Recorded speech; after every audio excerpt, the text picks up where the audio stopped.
जय हिंद दोस्तों, वंदे मातरम। बंगाल के अंदर जो मुर्शिदाबाद में घटना हुआ, कितने आदमी पलायन हो गए। आपको पता होना चाहिए कि एक गांव जो हिंदू बाहुल्य था, उसे घेर के पूरे गांव को जलाने की कोशिश थी और वो उस पूरे गांव को सामने में ही जला करके उन्हें एकदम पूरे गांव विहीन कर देने की एक साजिश थी। क्यों? क्योंकि वही एक गांव था जो कि पूरे मुर्शिदाबाद में चारों तरफ मुस्लिम बाहुल्य था और वो आंख का कांटा बना हुआ था मुसलमानों का। लेकिन क्या हुआ, ये चीज होने वाला था रामनवमी के ही दिन, लेकिन वहां पे पुलिस की बहुत ज्यादा चाक चौबंद होने के कारण ये घटना नहीं कर पाया। उसके बाद तुरंत वक्फ बोर्ड वाला इनको बहाना मिल गया और इन्होंने क्या किया, ट्रक से भर भर के बांग्लादेशी और रोहिंग्या को बुलाया और ये कांड कर दिया।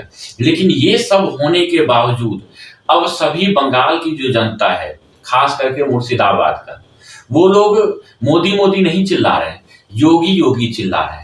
उन लोगों का कहना है कि मोदी जी नहीं, यहाँ पे मुर्शिदाबाद और बंगाल के अंदर योगी जी वाला कार्रवाई चाहिए। मतलब मोदी जी और योगी जी में ये अंतर समझ रहे हैं कि मोदी जी जो है सॉफ्ट कॉर्नर वाले नेता हैं और योगी जी जो है हार्ड स्टाइल वाले नेता हैं। मतलब अभी का फैसला तुरंत, ना लेट करना है ना जा कुछ करना है, मतलब एकदम से जो है ऑन स्पॉट इसका डिसीजन लेना है। और कुछ दिन पहले, 2-4 दिन पहले जो है योगी जी का एक भाषण भी आया था, उसमें उन्होंने कहा था कि जो लात से सुधर सकते हैं उसे लात ही चाहिए, वो बात से कभी नहीं सुधरेंगे और ये लोग लातों के भूत हैं, ये ऐसे नहीं भागेंगे। तो ये आने के बाद जो है बंगाल में हिंदुओं को बहुत बड़ा शक्ति मिला था।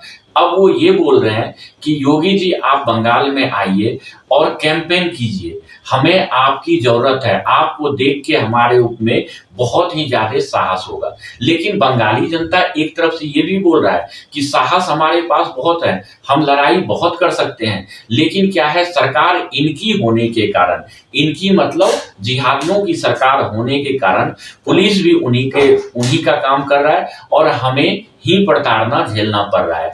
वो आते हैं, हमें मार पीट के जाते हैं, जब हम तैयार होते हैं तो पुलिस रोक दिया जाता है। इस कारण से हमें जो है पलायन करना पड़ रहा है। तो हमें मोदी जी नहीं चाहिए, योगी जी चाहिए, क्योंकि अगर योगी जी प्रधानमंत्री रहते तो अभी तक बंगाल के अंदर जो है राष्ट्रपति शासन लग चुका होता। बंगाल के अंदर अगर पूरे बंगाल में राष्ट्रपति शासन नहीं लगता तो खुलेआम बीएसएफ, सीआरपीएफ या आर्मी को यह ऑर्डर दिया जाता कि जितने भी दंगाई हैं वहां पे सबके घर को बुलडोजर चलवा दो और जितने भी दंगाई हैं सबको एक एक करके इनकाउंटर इनका करो और जो बांग्लादेशी रोहिंग्या है या तो इनको मार दो या इनको बांग्लादेश तुरंत भेज दो। मतलब योगी जी का जो होता ऑन स्पॉट डिसीजन होता। सेम मोदी जी का क्या कारण है कि मोदी जी इन पे कोई एक्शन नहीं लेते हैं, वो धीरे धीरे इनकी जड़ खोदते हैं और जब तक ये जड़ खोदेंगे तब तक वो उस इलाका जो है हिंदू विहीन हो जाता है। मतलब इनको इलाज करने में इतना लेट हो जाता है कि उस जगह से हिंदू का जो है वर्चस्व खत्म हो जाता है, गांव के गांव पलायन कर जाता है और एरिया वो मुस्लिम बाहुल्य हो जाता है। उसके बाद आप इलाज करके भी क्या कीजिएगा, जब जिस गांव में आपको इलाज करना है जिहादियों का और आप 1 साल बाद उसका इलाज कर रहे हो, तब तक जो 100 घर या 200 घर उस गांव में मुस्लिम के अलावा हिंदू या दूसरे धर्म का है वो वहां से पलायन कर चुके होते हैं, तो आप इलाज किसका करोगे? शांति तो होगा ही वहां पे।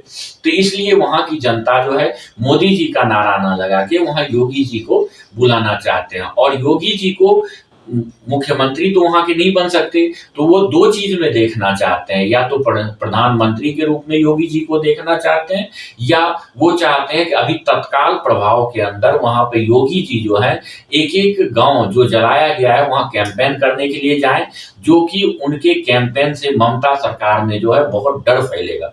क्योंकि ममता जो है वहां की मुख्यमंत्री टीएमसी की, ममता बानो वहां का नाम दिया गया है जनता के द्वारा, हिंदू जनता के द्वारा। ममता बनर्जी जो है अब ममता बानो कहलाने लगी है। उनके अंदर डर सिर्फ सिर्फ बस योगी जी का है, ना मोदी जी का डर है उनके अंदर, ना अमित शाह का डर है उनके अंदर, किसी का डर नहीं है, सिर्फ योगी जी का डर उनको बहुत है। अगर योगी जी एक बार ऐलान कर देते हैं कि हम बंगाल के अंदर आने वाले हैं तो ममता बनर्जी का रात का नींद खत्म हो जाता है। यहाँ तक कि एक दिन पहले से खाना छोड़ देता है। पूरे राजनीतिज्ञों को बुला के, पूरे अफसरों को बुला के बहाना ढूंढने लगते हैं कि योगी जी को बंगाल आने से कैसे रोका जाए और क्या बहाना किया जाए।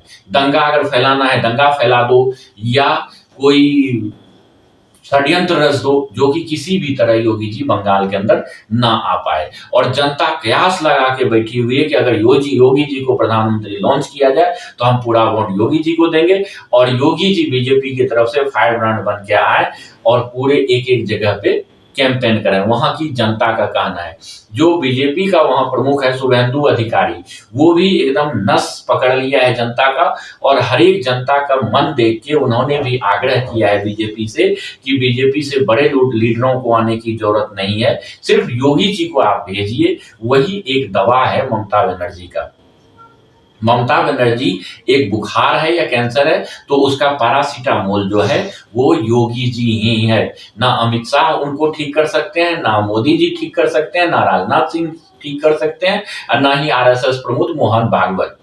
उन्हें अगर ठीक कर सकते हैं कोई भी तो योगी जी ही कर सकते हैं, योगी आदित्यनाथ, क्योंकि उनका जो जवाब होता है वो ममता बनर्जी के सीधे गले तक पहुंचेगा और ममता बनर्जी की वो हसर कर सकते हैं वो कि ममता बनर्जी कभी भी फिर मुंह दिखाने लायक नहीं रहेंगे। इस कारण से मोदी जी और योगी जी में से योगी जी की डिमांड बढ़ते जा रही है और मोदी जी की डिमांड जो है वो घटते जा रहा है।